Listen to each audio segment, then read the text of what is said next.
Eh, Bung Fris ini ya, kalau kami sih dari filsafat tuh manggil Bung Fris gitu ya, atau Dr. Frisian ini adalah Kaprodi, Kepala Program Studi dari Ilmu Filsafat S1 atau Sarjana gitu ya. Dan beliau adalah pengajar dari kelas salah satunya pragmatisme di S1 gitu ya. Nah, selain itu di S2 dan S3 tentunya beliau mengajar. Kalau S2 itu salah satunya yang saya diampu tuh ini ya, epistemologi sosial gitu. Jadi memang Bung Fris ini berkelut dengan topik-topik filsafat sosial sih. Uh, Mungkin perkenalan dulu kali ya. Bung Fris saya bakal kenalin dulu. Jadi Bung Fris ini S1 di Filsafat UI pada tahun mungkin jangan ya, udah lama ya. Jadi Bung Fris ini S3 di Filsafat UI tahun 2015, lulus pada tahun 2015 dengan disertasi yang berjudul Fondasionalisme dan Relativisme, Teori Kebenaran dari Perspektif dari Richard Rorty. Dan kalau teman-teman baca, Bung Fris ini lulus dari S3 dengan nilai yang sangat mengagumkan gitu ya, 3,95 gitu. Jadi teman sama Bung Sandi juga ya, 3,97. Nah, Bung Fris ini 3,97. Jadi kami sangat bersyukur. Terima kasih Bung Fris buat kesediaannya. Sama-sama Samuel. Terima kasih banyak, Bung. Ya, terima kasih ya Bung buat waktu ya, ini. Sama juga Dea. Iya nih ada ya bersama dia juga. Mungkin kita bisa langsung mulai ya, Bung. Saya tanya-tanya. Boleh.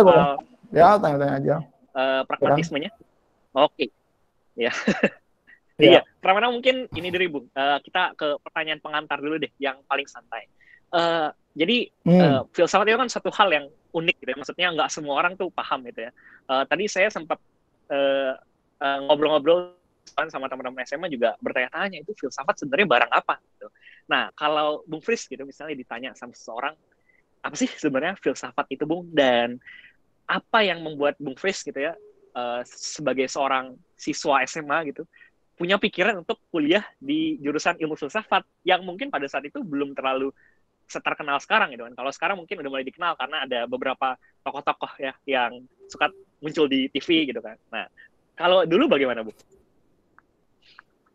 Baik, kalau saya menganggap kalau orang bertanya apa itu filsafat, ya pertanyaan itu memang susah untuk dijawab secara langsung. Artinya kita harus menggunakan pendekatan untuk menjawab pertanyaan apa itu filsafat. Entah melalui etimologis, itu mungkin teman-teman juga sudah sering dengar apa dari etimologis dari filsafat, yaitu philo dan sophia, law of wisdom, pencinta kebijaksanaan. Tapi yang lebih mengena tentang apa itu filsafat, sebetulnya dia bisa didefinisikan sebagai sebuah aktivitas. Jadi kalau saya memahami filsafat itu, dia aktivitas. Nah, konkretnya, dia adalah aktivitas dari tindakan mempertanyakan. Jadi bisa dianggap filsafat itu the art of asking question sebetulnya.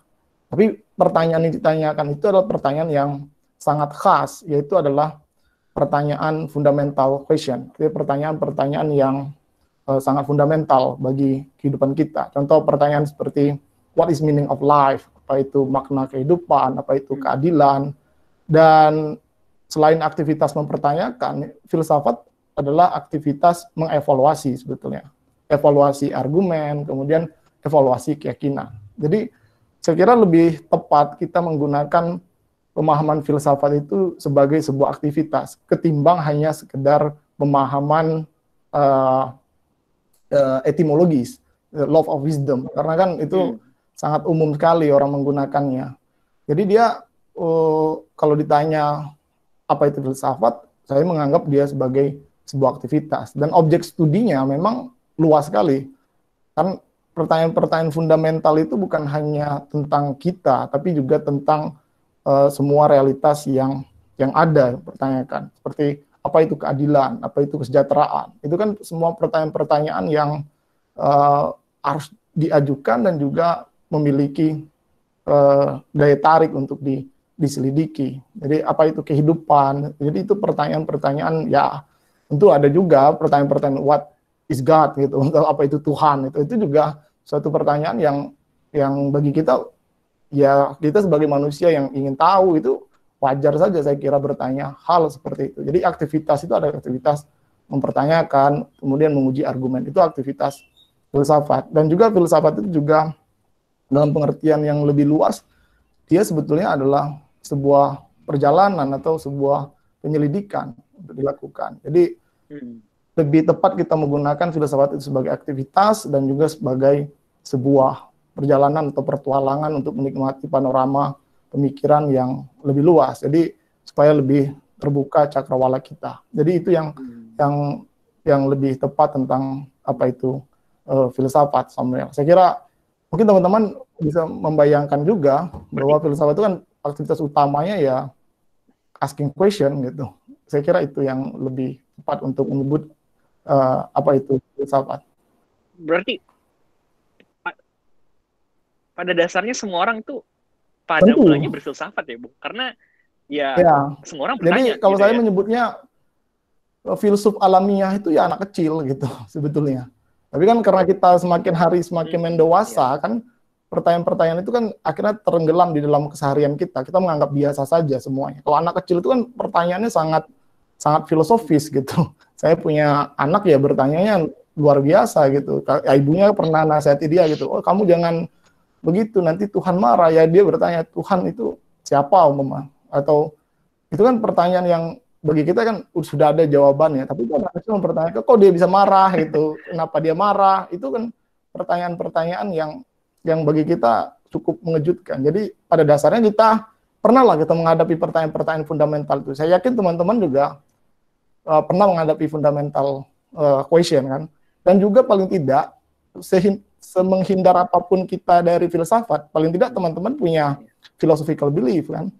Percaya bahwa ada Tuhan, itu philosophical belief tentu. Percaya bahwa dunia ini nyata, ada di luar sana, itu realisme, kita kenal itu. Jadi, walaupun teman-teman mengatakan, oh saya tidak terlalu filosofis, tapi pastilah teman-teman ini memegang yang namanya philosophical belief tertentu. Saya yakin itu.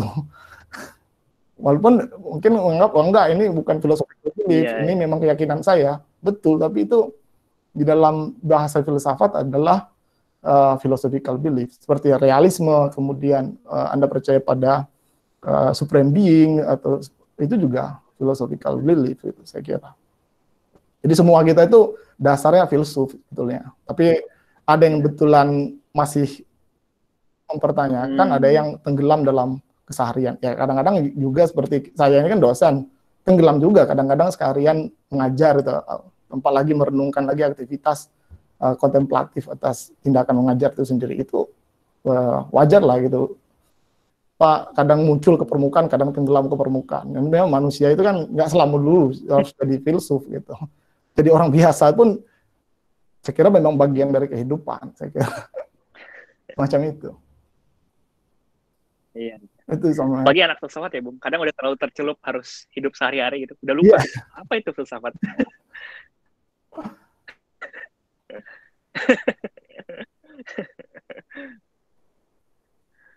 Iya, oke. Yang pertanyaan kedua, Bung, bagaimana? Apa yang membuat Bung besok mengenal yang namanya filsafat?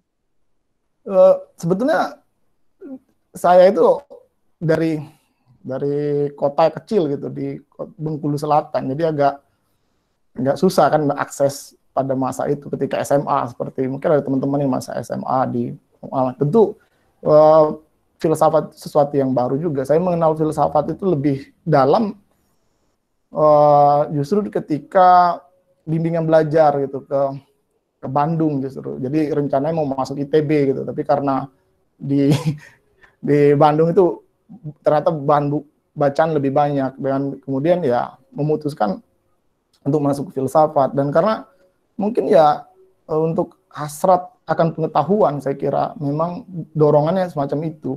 Dan juga satu-satunya bidang yang menyediakan tempat untuk mempertanyakan segala sesuatu dan juga sangat terbuka dalam berdiskusi, itu bidang yang sangat menarik bagi saya waktu itu adalah filsafat. Jadi saya melihat bidang yang sangat terbuka begitu filsafat, untuk mempertanyakan, untuk membuka wawasan. Jadi dia tidak ada prasangka tentang suatu keilmuan dalam filsafat. Dan memang ya saya kira memang filsafat dimanapun orang-orangnya kalau Anda temui kan cukup terbuka orang-orangnya, walaupun ya khususnya di pengalaman saya di Universitas Indonesia umpama itu, ya teman dosen-dosen kita yang mungkin Samuel dan Madea kenal ya orang-orang terbuka. Kalau zaman dulu ya masih ada kayak Pak Rocky masih aktif gitu, yang mungkin yang sedang tenar sekarang Pak Doni juga gitu kan,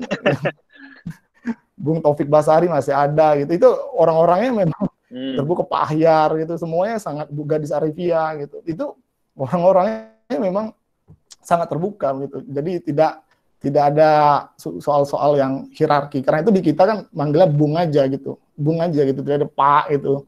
Atau karena kita merasa ada nuansa yang lebih egaliter antara mahasiswa dan dosen. Jadi itu sangat menyenangkan dan saya merasa pilihan itu tepat itu.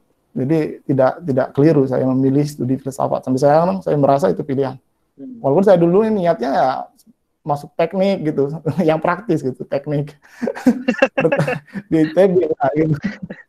Jadi ya itu saya kira itu pilihan tepat. Tapi orang-orang ya ngambil persimpangan yang saya ngambil niatnya di GO dulu ngambilnya IPA intensif gitu untuk masuk ke ITB. Tapi saya malah pilihan pertamanya ngambil IPC justru, karena kan IPA, tapi kemudian ngambil IPC. Zaman dulu kan begitu. Pilihan pertama taruh filsafat, ya lulus lah. Pilihan keduanya ambil hukum justru. Jadi ya waktu masuk filsafat. Akhirnya ya. Tapi itu saya kira hasrat untuk pengetahuan saya kira sih. Sama seperti kita juga. Kebanyakan kita kan mengejar suatu bidang studi itu karena kita ingin punya pengetahuan di bidang itu. Bukan praktis kita ingin ada apa ya, motif untuk cari kerja dengan gelar tertentu. Saya kira itu motif yang praktikal, tapi sesungguhnya motif kita yang lebih dalam itu adalah hasrat kita untuk berpengetahuan, saya kira. Itu Samuel, saya kira. Bung, ini memberikan kembali, ini ada banyak teman-teman dari filsafat UI juga, Bung. Mungkin mereka mau mengenang rasanya berfilsafat gitu. Udah lupa setelah kerja berfilsafat itu bagaimana rasanya. Ada lumayan ramai, Bung, teman-teman filsafat. Ya, mau berfilsafat kembali mereka. Saya sendiri sebetulnya 2005 saya di gitu kan, 2005. Jadi saya satu angkatan 2005. Dia mungkin teman-teman yang lain ya. Beberapa saya lihat memang ada, itu Ivan, saya kenal lah, itu teman-teman yang sedang bergabung sekarang. Iya, oke. Nah, Nah, kita langsung deh ya, Bung. Kita lanjut ke filsafatnya kali ya, Bung.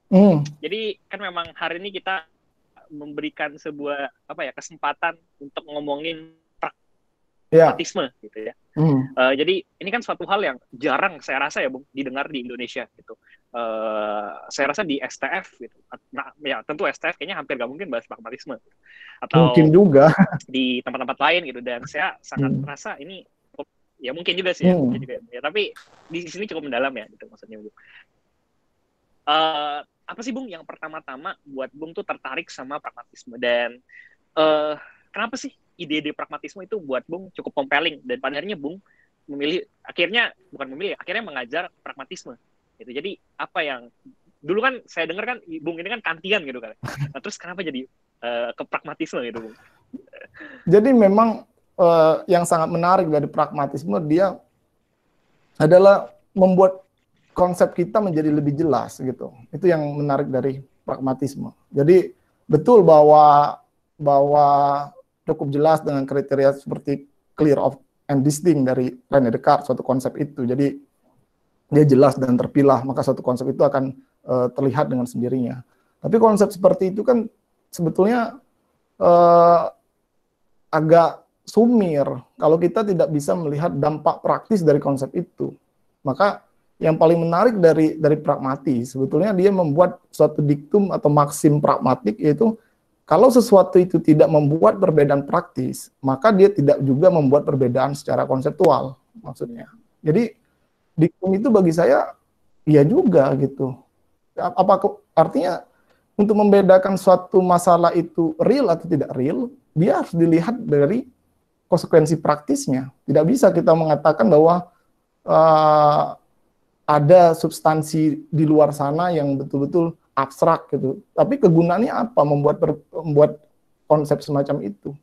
Kegunaannya apa? Kan kalau dia tidak bisa menyelesaikan masalah, maka kegunaannya apa? Keyakinan yang kita masih pegang sekarang umpama. Maka itu saya kira untuk menjadi lebih jelas keyakinan itu ya dia menyelesaikan permasalahan apa terhadap masalah yang sedang kita hadapi. Jadi menariknya pragmatis itu membuat filsafat itu kalau dituduhnya filsafat tidak mempunyai basis yang praktis, maka pragmatis itu justru mengatakan bahwa filsafat itu pertama-pertama adalah tujuannya sangat praktis, yaitu membuat kita lebih jelas dalam ketika punya konsep tertentu. Contoh, konsep seperti hardness, susah kita membayangkan. Kemanusiaan, susah membayangkannya. Apa artinya kemanusiaan kan? Kita nggak tahu apa artinya. Yang dianggap, wah itulah yang membedakan kita dengan makhluk yang lain. Ada kemanusiaan kita gitu. Tapi persisnya kan apa itu yang kita bayangkan? Apakah kemampuan kita untuk berpikir? Apakah kemampuan kita untuk menggunakan bahasa? Jadi ada praktikal pembedaan yang harus kita lihat untuk mengatakan bahwa dampak dari kata kemanusiaan itu betul-betul bisa dilihat. Jadi bukan hanya mengasumsikan kita mempunyai sejenis kemanusiaan secara abstraksi di dalam diri kita, tapi dia harus diterjemahkan pada konsekuensi-konsekuensi praktisnya. Itu saya kira yang menarik dari pragmatis, saya kira. Itu yang menarik dari pragmatis, Samuel. Jadi dia membuat kan ide kita juga punya ada praktis gitu ya. Iya, saya kira itu.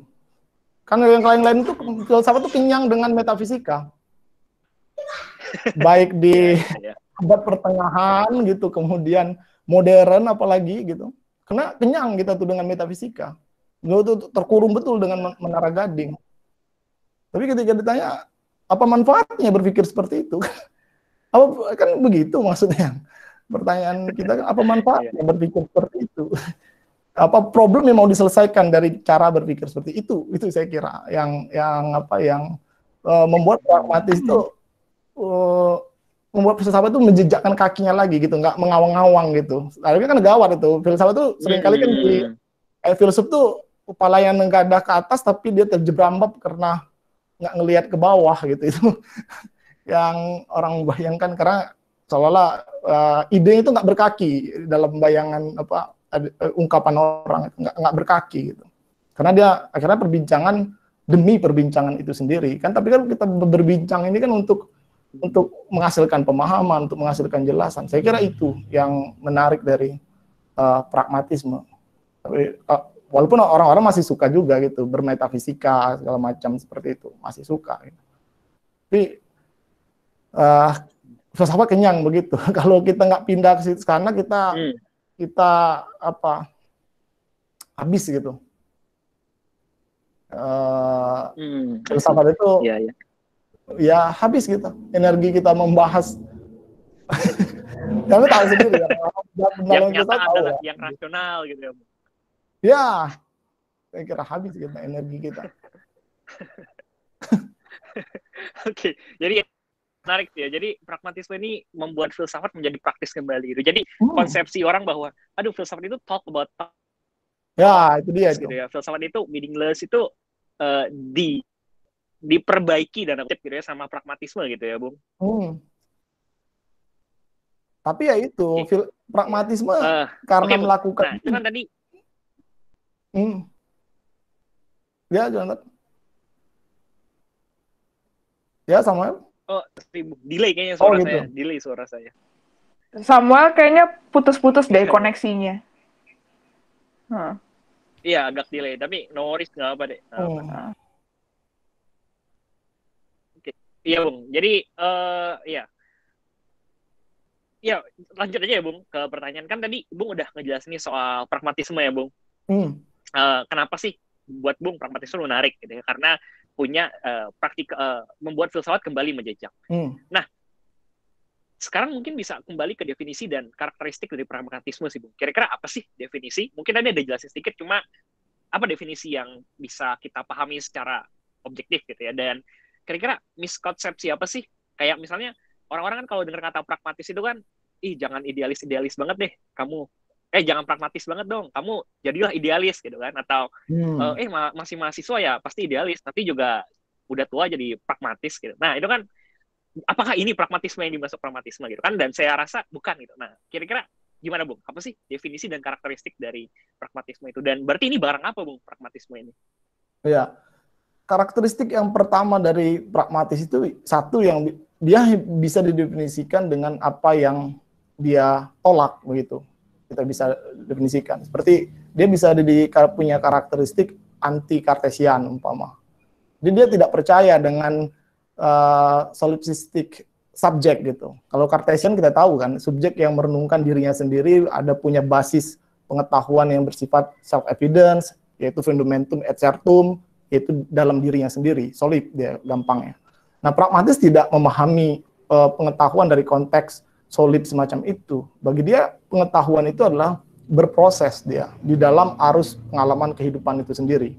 Artinya apa yang kita namakan kebenaran, itu tidak ada kebenaran yang sifatnya bertahan dari ujian historis, tidak ada. Itu yang pertama karakternya, dia anti kartesian. Yang kedua, dia menolak gagasan tentang God point of view gitu, cara pandang Tuhan atas realitas gitu. Itu yang ditolak dari pragmatis. Jadi kan seolah-olah kita itu seringkali para filsuf itu berpikir seolah-olah dia di atas realitas gitu, seolah-olah dia tidak terlibat di dalam realitasnya. Nah ini akhirnya kan orang menganggap bahwa dia bisa menemukan kebenaran gitu untuk berlaku untuk semua orang, untuk sepanjang zaman, karena dia tadi seolah-olah berdiri di atas sejarah gitu, dengan cara pandang Tuhan gitu. Seolah dia mampu menentukan ini yang benar, ini yang salah gitu. Padahal dia sendiri kan terlibat di dalam proses kehidupan itu. Artinya para pragmatis melihat bahwa satu penolakan sudut pandang Tuhan yang digunakan orang dalam berpikir gitu.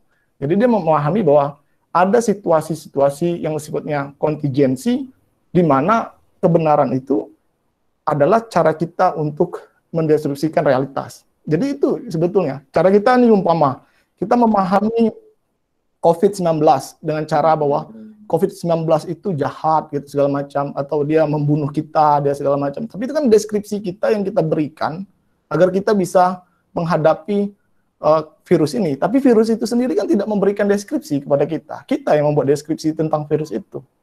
Apakah betul dia mau membunuh kita? Apakah betul dia akan ujian bagi kita? Atau dia cobaan bagi kita gitu?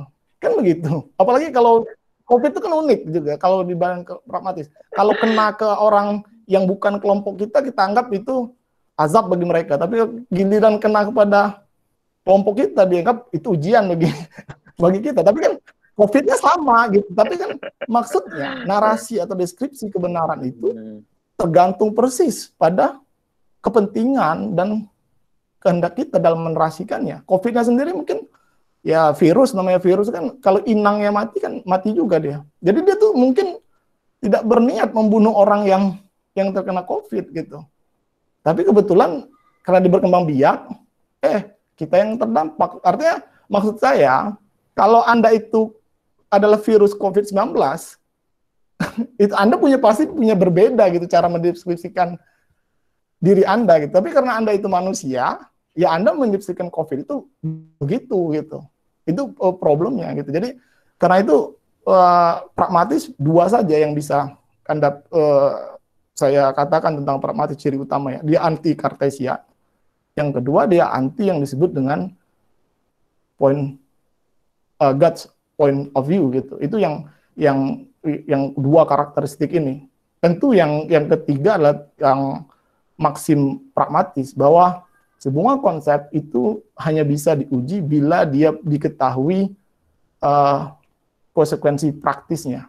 Itu yang dilakukan di dalam konteks pragmatis. Jadi karakteristik ini yang membuat Anda bisa mengenali gaya berpikir orang pragmatis. Jadi pasti berbeda sekali dengan para kaum metafisis yang menganggap ada kebenaran universal gitu, ada kebenaran yang paripurna. Itu yang yang dalam konteks pragmatis sangat bukan ditolak gitu, baik dari tradisi klasik ataupun tradisi neopragmatis, itu ditolak semua.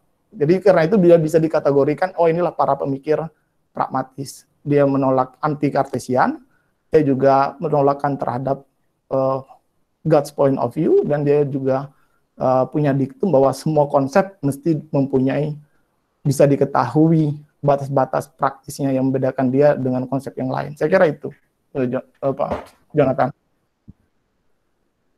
Bisa saya simpulkan pragmatisme itu cara betul begitu mendeskripsikan dunia, bukan, Bu? Bisa begitu. Atau terlalu bisa sederhana begitu. Itu? Artinya begini, deskripsi kita gitu terhadap dunia di luar sana itu kan tidak bicara pada kita. Kita yang mendeskripsikan dunia, dan kebenaran pun sebetulnya adalah bentuk dari deskripsi. Dan kebenaran selalu kita sampaikan menggunakan konteks kebahasaan. Problemnya, karena kebahasaan itu adalah punyaan kita, gitu gampangnya, maka mesti juga kebenaran itu berpunya konsekuensi seperti kita. Artinya dia berciri karakter kontingen seperti kita, tenggelam pada komunitas tertentu di dalam kepentingan kita, gitu. Jadi itu, saya kira itu lebih jujur untuk melihat apa yang kita maksudkan kebenaran. Artinya narasi deskripsi kebenaran bisa beda-beda, gitu. Dalam konteks tertentu ya berbeda-beda. Tapi para pragmatis mengakui itu sudut pandang yang valid untuk mengatakan bahwa itu versi kebenaran Anda. Tapi bukan dalam pengertian relatif tentu saja yang saya bicarakan, tapi bahwa posisi semacam itu ada posisi natural kita, gitu. Nggak mampu sebetulnya kita secara universal. Bung, ini yang mungkin jadi pertanyaan, Bung, ya. Mungkin ketika mereka, teman-teman dengar nih, pragmatisme itu melihat bahwa oh ternyata tidak ada yang namanya objektivitas gitu atau kebenaran pada dirinya sendiri. Ya, Jonathan. Nah, terus jadi dong relativisme atau bagaimana, Bung? Maksudnya kenapa kita bisa bilang bahwa ini bukan relativisme? Begini, itu kan disertasi saya persis seperti itu gitu. Apakah pragmatis itu relativisme? Karena itu judulnya itu adalah melampaui fondasionalisme dan relativisme. Apa persamaan fondasionalisme dengan relativisme? Sama sebetulnya, yaitu dia sama-sama mengklaim dia mampu keluar dari realitas. Satu, artinya kan kalau saya mengatakan semuanya relatif, itu seolah-olah saya itu berada di posisi mengatasi kontingensi kerelatifan itu sendiri, artinya klaim itu. Dan relativisme itu kan cenderung terkena yang namanya fallacy of self-assertion namanya. Dia kontradiksi internal yang dia miliki. Dia mengklaim semua itu relatif, artinya dia sendiri tidak merelatifkan klaimnya, problemnya. Itu yang sangat menarik gitu. Artinya dia apa yang dia nyatakan secara eksplisit diingkari secara implisit. Itu kontradiksi. Maka itu tidak mungkin yang namanya ciri berpikir relativisme itu merupakan ciri dari berpikir pragmatis. Pragmatis saya mengatakan bahwa Anda punya sudut pandang benar, Anda bisa jadi benar dalam konteks Anda, tapi bukan berarti yang lain salah gitu. Itu problemnya gitu di dalam konteks. Jadi beda dong mengatakan bahwa Anda bisa benar, saya bisa benar. Oh, kita semua sama-sama benar. Itu bagi saya adalah cara untuk menghindar dari diskursus yang lebih lanjut justru. Jadi menghindar dari perbincangan yang lebih jelas tentang apa yang Anda maksud dengan kebenaran. Karena kan pragmatis itu tujuannya dalam konteks yang ini adalah memperjelas atau membuka pembicaraan tentang apa yang Anda maksud dengan X. Itu semacam itu sebetulnya di dalam mengapa narasi Anda lebih benar daripada narasi saya. Mengapa Anda menganggap itu lebih benar? Atau jangan-jangan persoalan itu bukan bisa diselesaikan dengan soal benar salah, tapi sekedar mana yang lebih Anda sukai. Kan repot kalau pertanyaannya umpama yang sering dibicarakan orang, mana agama yang benar? Kan itu kan mana agama yang benar? Susah kita mengkajinya gitu. Tapi mungkin agak lebih bisa dikaji pada mana agama yang lebih Anda sukai deskripsinya atau narasinya tentang kehidupan ini. Ya, kan mungkin itu lebih indah, lebih mungkin untuk dibicarakan. Kalau membicarakan mana agama yang benar, wah itu sampai saya yakin itu perbincangan demi perbincangan itu jatuhnya gitu. Itu yang saya kira. Karena itu mungkin pertanyaannya harus kita ganti, jangan-jangan gitu. Jadi kita salah mengajukan pertanyaan. Gitu. Kan nggak semua pertanyaan itu valid untuk dijawab. Apa semua valid untuk dijawab gitu. Karena kita kan bisa bertanya apa warna angin, bisa bertanya, tapi jangan mengharapkan jawaban dari pertanyaan itu kan. Itu bisa kita bertanya itu gitu. Apa warna angin bisa, tapi nggak ada jawabannya gitu. Nah, itu yang saya kira ya kita konteksnya semacam itu gitu. Itu yang artinya memang Anda punya keyakinan sebuah kosakata final yang kita pegang sebagai panduan kita untuk kebiasaan kita dalam kehidupan. Itu sah gitu. Jadi karena memang keyakinan itu adalah kebiasaan bertindak dalam pragmatis. Jadi keyakinan itu bukan sesuatu wacana di luar sana bertindak lain hal. Enggak begitu. Pragmatis mengatakan sama antara keyakinan dengan kebiasaan. Itu hal yang tidak terpisah gitu. Itu yang sangat ini Samuel, saya kira seperti itu. Thought-provoking banget nih Bung, yang baru pertama kali dengar pragmatis. Mengejutkan gitu. Nah, oke Bung, itu kan pragmatisme secara universal lah. Gitu. Mungkin kita bisa, tadi kan Ibu ngomong ya, ada kesamaan antara pragmatisme itu, yaitu tadi kan anti Cartesian sama nggak ada yang namanya God points of view. Itu kan semua pragmatisme ya, dari pragmatisme klasik sampai ke neopragmatisme. Nah, Bung menceritakan secara ringkas ya, gitu. Karena saya yakin ini bisa jadi satu semester kalau kita ngomongin gitu kan. Bagaimana ia pertama kali hadir, maksudnya pragmatisme, dan gimana kondisinya di dalam masa kontemporer ini. Masih ada nggak sih Bung filsuf yang berkelut gitu dengan yang namanya pragmatisme ini? Dan mana tokoh yang buat Bung paling compelling? Ya, kalau kita lihat wacana filsafat, sebetulnya pragmatis masih sangat besar gitu. Sampai sekarang kan orang-orang seperti Susan Haack, kemudian Nicholas Reiser, itu masih memperbincangkan pragmatis. Reiser itu menulis suatu artikel judulnya The Crossroads of Pragmatism. Jadi persimpangan pragmatisme. Itu dia masih berbicara hal seperti itu. Dalam sejarahnya memang pragmatis itu bisa dirujuk pada tokoh seperti Charles Sanders Peirce gitu, yang dianggap sebagai founding fathers dari pragmatis. Tapi tujuan Peirce pertama kali untuk pragmatis itu lebih dari soal tadi, how to make our ideas clear. Jadi bagaimana membuat ide kita menjadi jernih gitu, gampangnya. Kepentingan awalnya dia. Baru dia menamakan bahwa cara berpikir seperti ini adalah pragmatis. Itu diikuti oleh William James, The Will to Believe. Kalau kita pernah, mungkin teman-teman ada yang pernah baca tentang itu. Kemudian muridnya seperti John Dewey mulai muncul gitu. Itu yang membuat pragmatis lebih punya gaung gitu.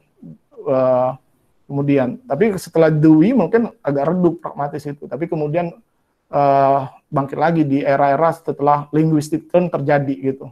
Itu kan persimpangan filsafat ketika bahasa menjadi sangat penting gitu, tentang postmodern, tentang poststrukturalis, ya itu pragmatis masuk lagi dengan cara seperti neopragmatis itu. Jadi orang-orang seperti Richard Rorty. Nah, tentu bagi saya siapa filsuf yang saya ini ya, karena saya studinya Richard Rorty, saya juga melihat ini filsuf sangat luar biasa gitu. Kalau kita lihat autobiografinya luar biasa. Dia itu, saya terpukau itu justru karena dia nulis autobiografi. Judul autobiografinya itu Anggrek Liar dan Trotsky gitu.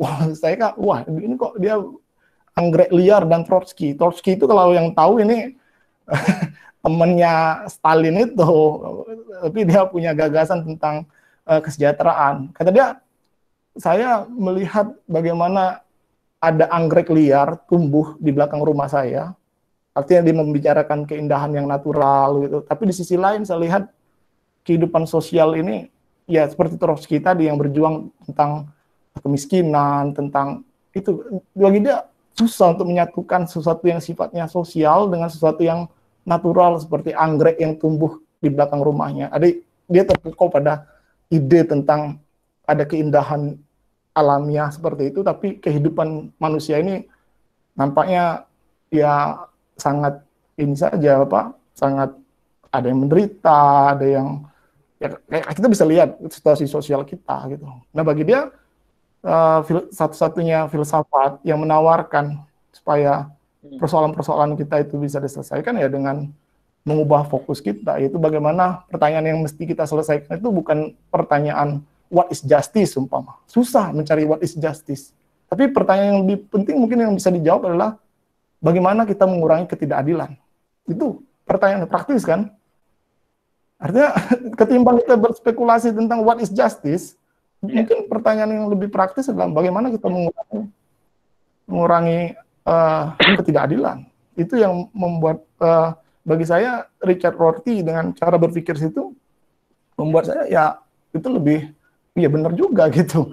Saya melihatnya ya ketimbang berspekulasi tentang sesuatu yang sifatnya metafisik, mungkin kita harus mengajukan pertanyaan yang sifatnya disposisi gitu terhadap posisi itu, dan dia punya lebih dampak praktis dan bisa dikenali gitu.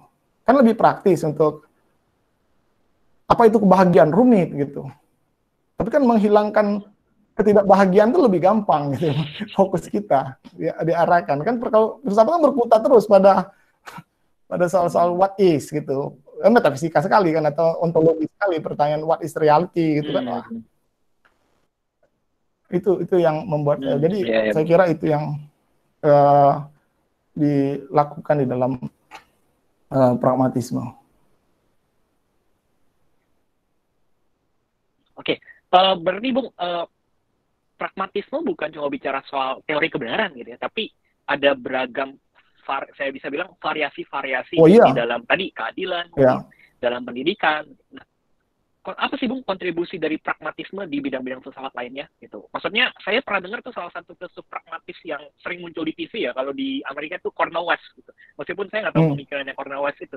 Tapi apa sih Bung kontribusi pragmatisme di bidang-bidang filsafat lainnya? Mungkin filsafat agama atau politik atau... Sebetulnya pengaruh dari pragmatisme itu bukan hanya di bidang filsafat itu sendiri, tapi kalau yang studi teori pendidikan umpama akan tahu ada satu yang kita kenal sebagai pragmatis di bidang pendidikan gitu. Kita akan mengenal itu.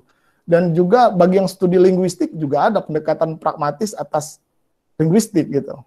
Jadi semantik ya. Ya, tentang soal semantik itu juga ada pendekatan pragmatik. Karena seringkali kita memahami kalau saya mengatakan saya haus, kita menganggapnya itu berarti sesuatu yang internal mau dieksternalkan dengan mengatakan saya haus.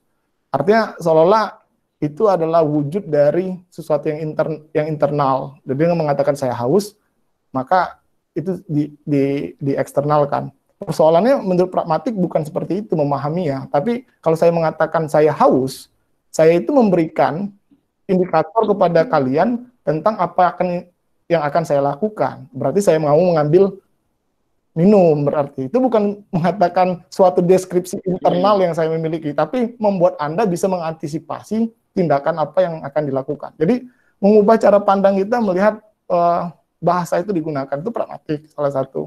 Kemudian di bidang lain itu tadi bidang sosial khususnya tokoh-tokoh seperti Richard Rorty itu punya karya judulnya Contingency, Irony, and Solidarity.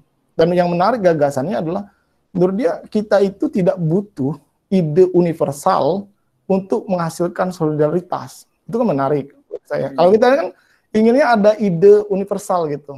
Entah itu ide tentang kemanusiaan yang sama gitu. Walaupun kita berbeda-beda, kemanusiaan yang kita miliki sama gitu. Kita selalu kebutuhan metafisik kita akan itu gitu. Jadi entah kita makhluk Tuhan yang sama gitu, kita HAM gitu dan mengatakan menurut Rorty orang justru nggak bersatu karena begitu gitu. Karena dasar metafisik itu kan artinya persamaan antara abad pertengahan dan modern itu cukup sekedar mengganti siapa yang duduk di singgasana. Kalau abad pertengahan itu Tuhan yang duduk di singgasananya, kalau abad modern yang duduk di sana itu rasionalitas, kemanusiaan itu. Problemnya sebetulnya ya singgasananya itu problemnya. Problemnya yang mesti kita ubah ya singgasananya. Bagaimana kita betul-betul membangun solidaritas itu bukan dengan narasi-narasi tentang sesuatu yang universal, tapi narasi-narasi partikular tentang kehidupan keseharian kita. Contoh nih pertanyaan pragmatiknya. Kalau Anda ingin mencegah orang untuk membunuh, mana yang lebih bagus? Apakah menyuruh orang itu membaca Immanuel Kant supaya Anda bisa memahami imperatif kategoris, atau dia disuruh membaca karya Dostoyevsky tentang crime and punishment? Saya kira lebih efektif crime and punishment, karena di situ ada tokoh gitu, ada tokoh, ada situasi tokoh. Kalau dia membunuh apa akibatnya dia tahu gitu. Jadi situasi-situasi itu bagi saya lebih efektif dalam untuk mencegah orang itu, atau pendidikan moral yang kita berikan gitu. Bahwa orang bisa melalui pendekatan kan iya, tapi kalau ditanya mana yang lebih efektif, ya kita harus memberi kesempatan kepada itu menemukan lebih efektif baca komik Sisa Neraka, kata dia takut neraka, dia nggak membunuh gitu. Dia nggak membunuh karena itu kan. Ini maksud saya itu pragmatik sekali. Jadi ketujuan kan jangan membunuh.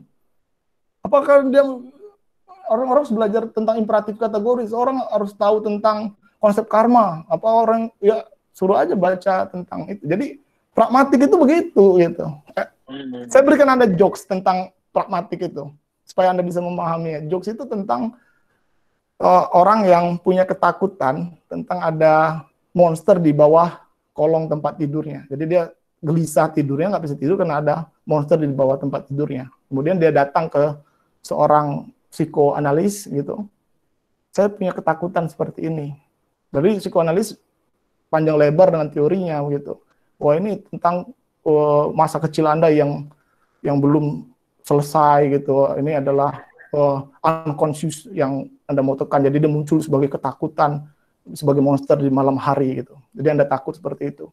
Tapi setelah dia terapi ya tetap tidak sembuh juga gitu. Dia tetap takut gitu. Kemudian dia datang ke seorang Marxis. Lalu dia datang ke seorang Marxis, diberikan, wah ini karena Anda itu kelas proletariat, itu adalah representasi atas kelas kapitalis macam-macam lah. Jadi dia didengar penjelasan itu tidak selesai juga gitu. Atau dia datang ke agama gitu, wah itu karena Anda kurang beribadah segala macamnya. Tapi dia tetap gelisah juga tidurnya. Dan dia datang ke seorang pragmatis. Pragmatis pertama yang dilihat apa masalahnya. Masalahnya adalah dia takut di bawah tempat tidurnya itu ada monster. Itu. Apa yang dilakukan pragmatis? Simple. Yang dilakukan pragmatis adalah dibuat dipangkas tiang tempat tidurnya supaya tidur kasur itu langsung nempel ke lantai gitu. Jadi maksudnya kan akhirnya dia bisa tidur dengan nyenyak. Kan dia tadi cerita bahwa masalahnya itu dia takut monster di bawah kolong tempat tidurnya. Wah ini nggak bisa Anda tafsirkan pendekatan Marxis, pendekatan psikoanalis, pendekatan keagamaan. Tapi masalahnya adalah kolong tempat tidurnya, dihilangkan kolong tidurnya, dia tidurnya nyenyak. Berarti pragmatis itu menganggap itu problem yang sangat solver. Ya itu ngampar kayak kasur-kasur kosan mahasiswa itu kan. Jadi nggak ada dipannya gitu, langsung aja ke bawah tuh kos-kosan mahasiswa kan begitu.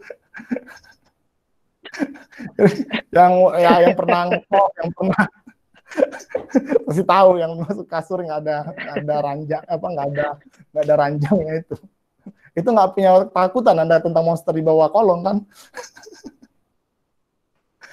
Itu yang menarik dari pragmatis saya kira.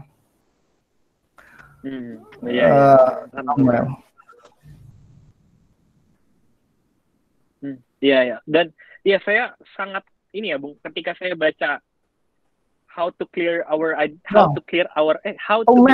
clear itu berkesan banget buat saya gitu. Sampai saya ingat contoh-contohnya si Peirce itu. Ya jadi sangat penting gitu loh. Jadi kayak semacam eureka moment gitu ketika saya baca pragmatismenya Peirce gitu, dan cukup berkesan lah buat saya.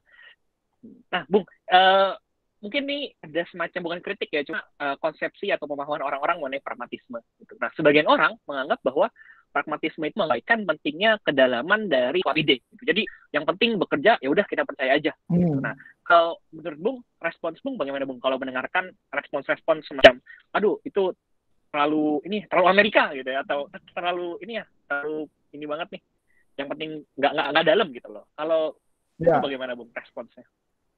ya memang bisa dikatakan. Artinya tuduhan itu cukup valid gitu untuk pragmat bahwa filsafat ini hanya memerhatikan apa yang bekerja, tapi mungkin tentang kedalaman tidak diperhatikan gitu.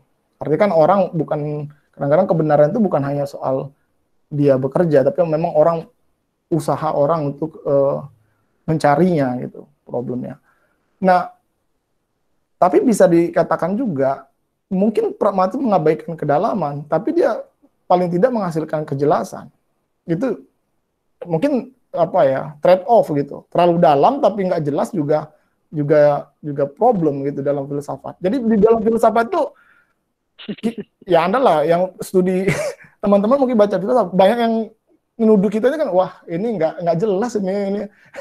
Mungkin bukan salah orang menduga seperti itu, tapi karena kemampuan kita juga untuk menjelaskan konsep itu kan problemnya. Seperti ya susah untuk menjelaskan suatu konsep tanpa ada kejelasan. Jadi kedalaman itu saya kira memang tetap harus ada kejelasan ini. Jadi prinsip-prinsip seperti parsimoni prinsipal itu dibutuhkan dalam berfilsafat. Jadi bukan semakin kompleks semakin filosofis, kan tuduhannya begitu jadinya.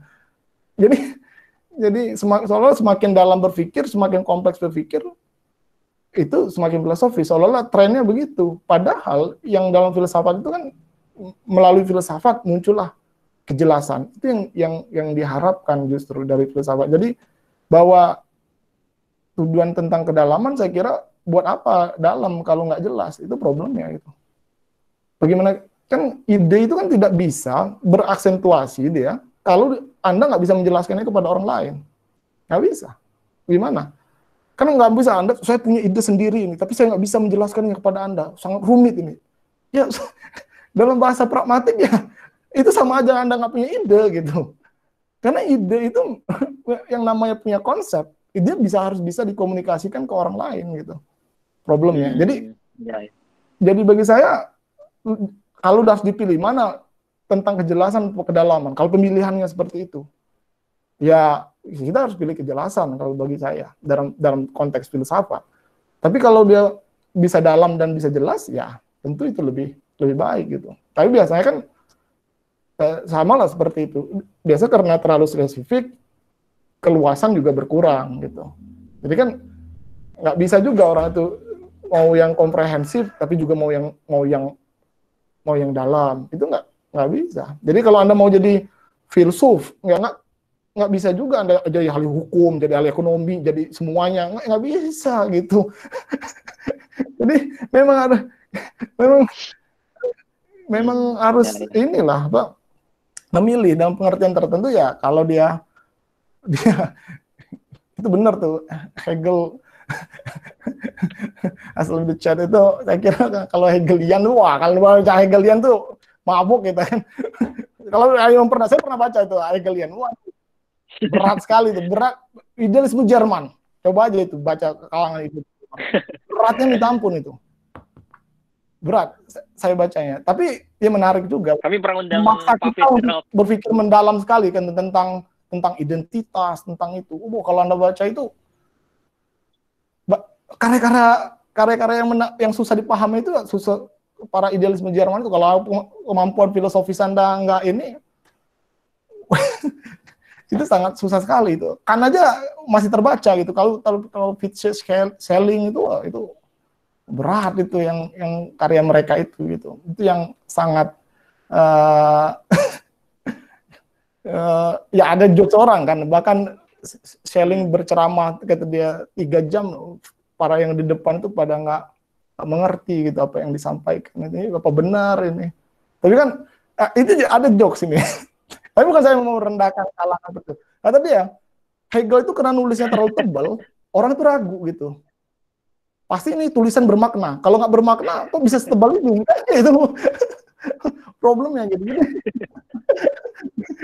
Kalau nggak bermakna, kok bisa setebal ini? Jadi ini yang itu jokes orang tentang apa? Bahwa tadi jangan-jangan kedalaman itu harus diiringi sebisa mungkin dengan kejelasan. Jadi kalau dituduh bahwa pragmatis tidak dalam, ya betul karena tujuan pertamanya adalah tentang kejelasan gitu dalam pragmatik.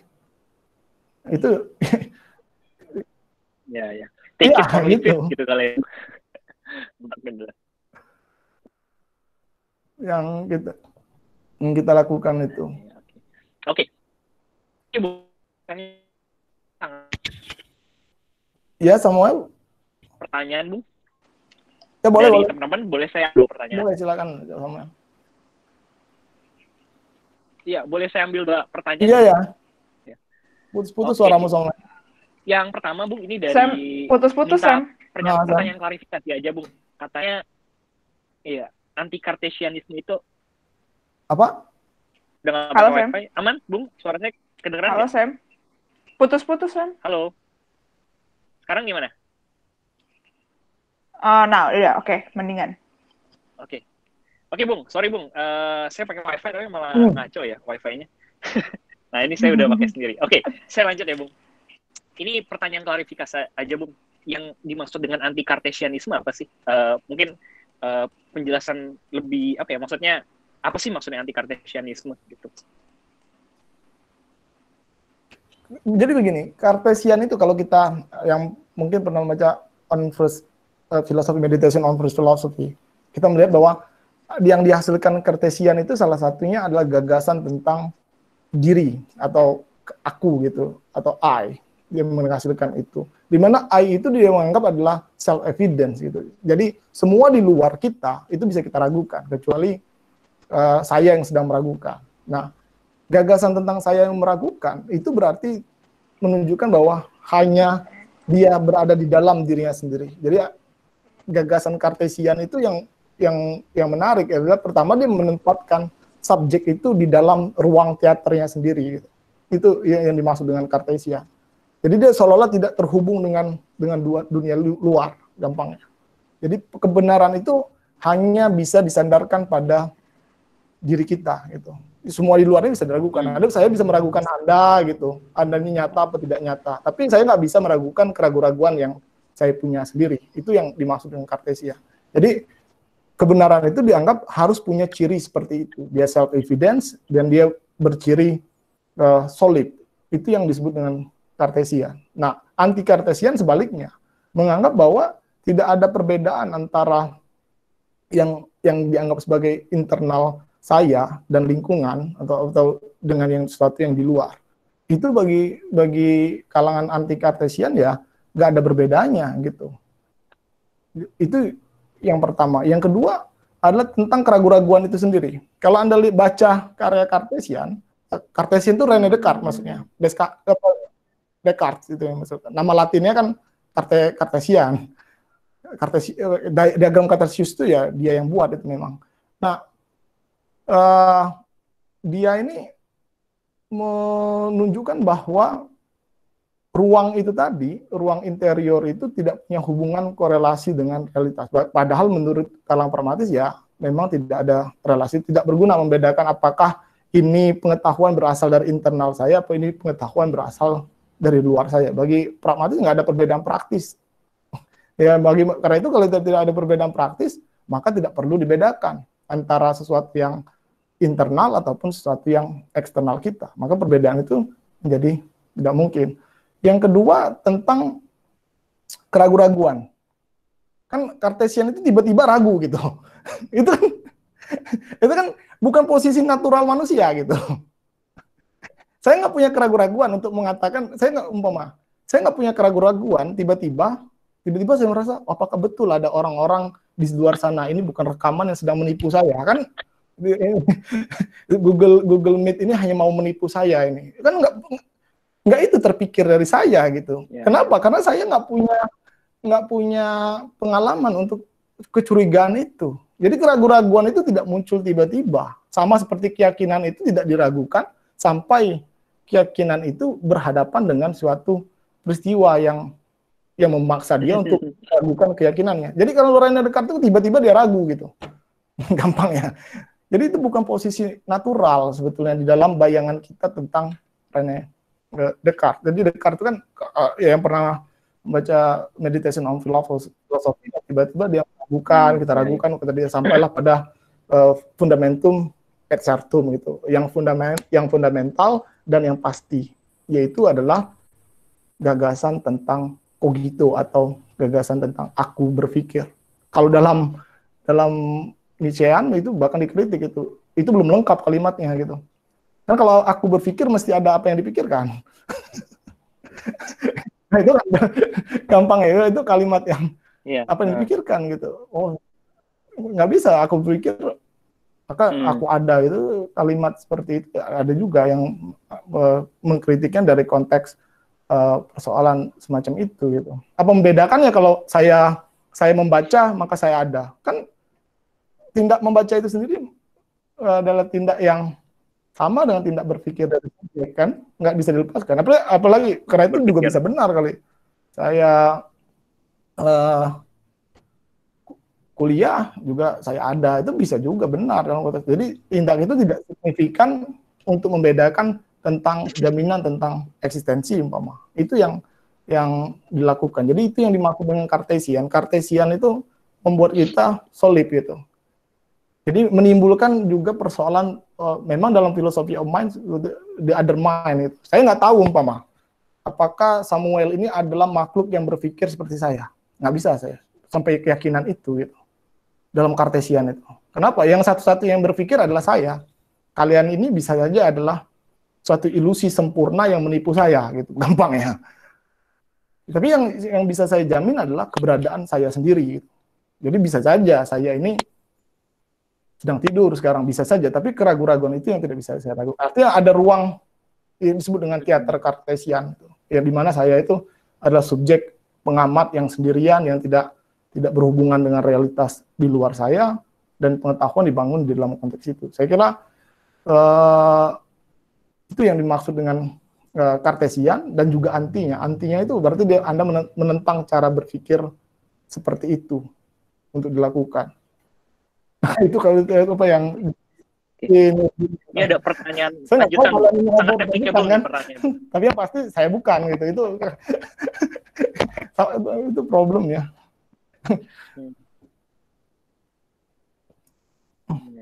Oke. Ini ada pertanyaan yang sangat applicable, Bung. Jadi langsung ke kasus gitu. Saya ambil ya. Ya. Oke, jadi pertanyaan menarik. Bagaimana dapat menggunakan pisau pragmatisme itu untuk membahas kekerasan seksual misalnya? Apakah ide keadilan gender dan konsep patriarki terlalu metafisik dalam pandangan pragmatis? Wah, ini kan menarik. Ya. Saya kira tidak begitu. Jadi pertanyaannya kalau dalam kekerasan gender, memang tadi pragmatis itu bisa digunakan dalam bukan mengamati apa itu kekerasannya, tapi adalah atau seperti apa kekerasan gender itu. Tapi yang bisa teramati sesungguhnya adalah bagaimana kita mengurangi kekerasan itu. Itu pertanyaan yang jauh lebih ketimbang kita mendefinisi. Memang orang mengatakan kalau definisinya tidak jelas, bagaimana kita memperlihatkan suatu bentuk kekerasan umpama. Tapi pencegahan atas kekerasan itu kan dia tidak akan efektif gitu kalau hanya peraturan semata. Artinya dia itu jauh lebih efektif bila dia itu diterjemahkan dalam bentuk yang lebih kultural. Itu jauh lebih efektif itu. Jadi umpama dia membaca novel tentang kekerasan terhadap perempuan itu terjadi seperti apa. Itu banyak novel-novel yang bicara tentang itu. Pencegahan itu justru jangan-jangan lebih efektif dengan cara merefleksikan pengalaman orang-orang yang terkena kekerasan seksual. Itu jauh lebih efektif itu untuk dilakukan. Jadi pisau pragmatik itu apa yang berguna umpama untuk mencegah kekerasan itu terjadi? Apakah dengan menerbitkan peraturan, atau apakah dengan membuat sistem kebudayaan kita ini betul-betul sensitif terhadap kekerasan seksual? Itu bisa juga dilakukan. Dan itu mungkin bukan dengan peraturan. Artinya itu hal yang sifatnya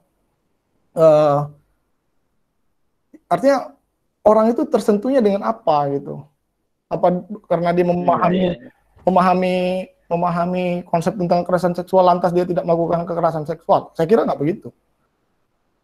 Tapi dia dibentuk di dalam situasi pengalaman dan pengetahuan keseharian yang dia miliki. Justru yang bagi saya tentang kekerasan seksual itu bisa di dalam ruang yang lebih sifatnya kultural, itu yang bisa lebih dilakukan. Artinya kalau budaya kita primisip atas kekerasan seksual itu susah sekali, walaupun sudah ada perangkat hukumnya gitu, susah sekali itu. Iya. Kan Ini sangat menarik Bung, Bung. Ya. Oke. Ada pertanyaan nih Bung. Ini pertanyaan lanjutan Bung. Pembuatan definisi bukannya perbuatan yang termasuk, maksudnya pembuatan definisi dalam hukum gitu, itu tahap yang pragmatis Bung. Iya, itu pada dasarnya kan, tapi kan harus jelas dia. Artinya ada konsekuensi praktis gitu. Artinya untuk membuat perbuatan itu ada kekerasan seksual yang berbeda dengan kekerasan yang lain, dia harus punya konsekuensi praktis gitu. Gampangnya, yang membedakan dia dengan jenis kekerasan yang lain. Itu harus ada, bukan hanya dia clear and distinct secara konseptual, tapi ada betul-betul pada rumusan yang sangat praktis yang diperlihatkan. Karena kalau dia tidak jelas apa yang kita maksud, maka pencegahan terhadap itu menjadi lebih kabur gitu. Itu yang dalam konteks tertentu biasanya memang persoalan orang itu kegagalan mendefinisikan, kegagalan juga dalam menyelesaikan persoalan. Itu karena dia tidak jelas dalam konteks itu. Bagi saya memang kita harus punya konsepsi yang cukup luas tentang, atau cukup aplikatif tentang kekerasan seksual itu.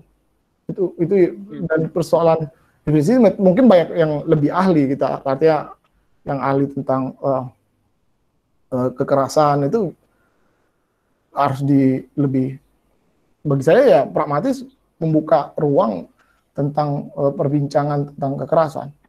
Tapi nggak bisa disandarkan pada ide universal. Saya masih sepakat itu pada ide-ide universal. Tidak bisa.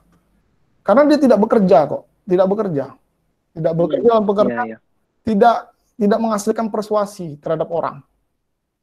Tidak menghasilkan persuasi terhadap orang. Sama seperti apakah kita bisa mengubah pandangan orang dengan menghina keyakinannya? Itu nggak bisa. Karena kayak ejek-ejekan yang kita biasa gunakan di media sosial itu cebong dengan ya, kan itu menghina. Apa membuat dia menjadi sepakat dengan tidak? Dia akan lebih keras di dalam keyakinan dia. Problemnya kan kalau kita mau mencegah kekerasan seksual itu kan kita harus mengubah keyakinan orang tentang cara pandang dia tentang kekerasan seksual. Karena dia merasa kekerasan seksual itu adalah sesuatu yang bagi dia ya kewajaran. Itu kan yang kita hadapi itu kan orang yang menganggap itu sebagai kewajaran gitu. Dia nggak menganggap itu kriminal problemnya. Kita yang di sisi lain ini menganggap itu sebagai kriminal. Tapi kita udah paham gitu ya Bung kasarnya. Iya, kita udah paham. Mereka kan calon pelaku atau yang lain-lain ini yang mau kita buat mengerti gitu. Kan itu problemnya.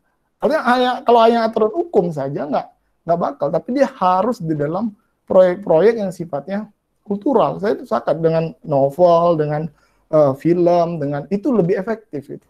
Bagi saya cara-cara itulah pragmatis paling tidak menyumbang gagasan semacam itu gitu yang dilakukan dalam konteks tertentu. Ya, terima kasih banyak Bung, sangat menjelaskan sih saya rasa untuk teman-teman yang mau tahu lebih lanjut gitu. Jadi pragmatisme pun memperhatikan soal ini ya Bung, maksudnya ya solidaritas sosial gitu kan, kepentingannya itu. Ya, jadi itu yang penting juga bagi pragmatisme. Untuk soal pragmatisme saya rasa sudah cukup kali ya Bung. Kita udah berbincang-bincang sejam ini kurang lebih. Terima kasih banyak loh Bung Fris buat waktunya gitu, sejam ngomong sama Dea. Ya, makasih banyak Bung Fris. Terima kasih juga teman-teman yang bergabung. Mungkin sedikit tapi ya 100 orang Bung ini lumayan. 100 orangan, 120. Sedikit yang bisa saya sampaikan maksudnya, tapi Anda bisa jalanin. Tapi juga pragmatis juga tidak tanpa kritik yang tajam juga terkait dengan pragmatis. Tapi saya pikir yang wajib baca itu ini ya, Bu. How to make our ideas clear. Itu bagus sekali memang. Memperkenalkan kita ya terhadap pragmatisme. Ya, atau contingency, irony, and solidarity karya Richard Rorty itu bagus sekali. Oke, Bung. Baik. Oke, saya pikir itu saja, Bung. Mungkin saya mau pengumuman dikit buat teman-teman gitu. Dan dia ya, Dek, untuk teman-teman seperti biasa Iya. mau info bahwa hari Sabtu nanti ada kelas gitu. Hari Sabtu nanti bakal ada kelas Live Inas, itu Nobel dari pengajar S2 Sosiologi dan Dea yang bakal bawain. Dan ada hal yang menarik juga kita sama-sama berhasil ini ya, William Lane Craig, ya, Bill Craig kalau kalian tahu tuh, filsafat agama analitik Amerika Serikat, dia bersedia untuk diwawancarai. Nanti kita lihat kapan, kalian tunggu saja kabar-kabarnya. Dan iya, minggu depan Pak Harsa ya, Dea, bener gak? Iya, minggu depan kita bahas Philosophy of Mind 101 sama Pak Harsa Wibawa. Ini juga dari UI ya, Dek. Lagi banyak teman-teman Dosen-dosen UI kita. yang datang. Iya, dosen-dosen kita. Hari ini juga banyak nih yang datang dari UI. Iya, ada Ferdi ya. Gitu. Ya, ada Ferdi, ada mungkin Ivan, Haikal, Cindy, Alfa. Udah udah tenggelam dalam keseharian tuh, kayak Ivan tuh kayak udah tenggelam dalam keseharian. Susah, Bung, untuk ini ya, berfilsafat dan cari nafkah itu kayaknya susah gitu. Iya itu yang pragmatis sekali gitu kan. Sudah harus hidup. Udah kalian, ada yang mau ditambahin nggak, Dea? Oh, udah itu. Udah semua. Segitu dulu. Oke. Terima kasih, Bung Fris. Teman-teman boleh silakan live. Kita akan mulai lagi di lain waktu. Oke, terima kasih. Jangan lupa berfilsafat. Oke, terima kasih Bung Fris dan teman-teman dan Samuel dan Dea. Teman-teman live aja ya, soalnya kalau dari Google Meet nggak bisa di end satu orang.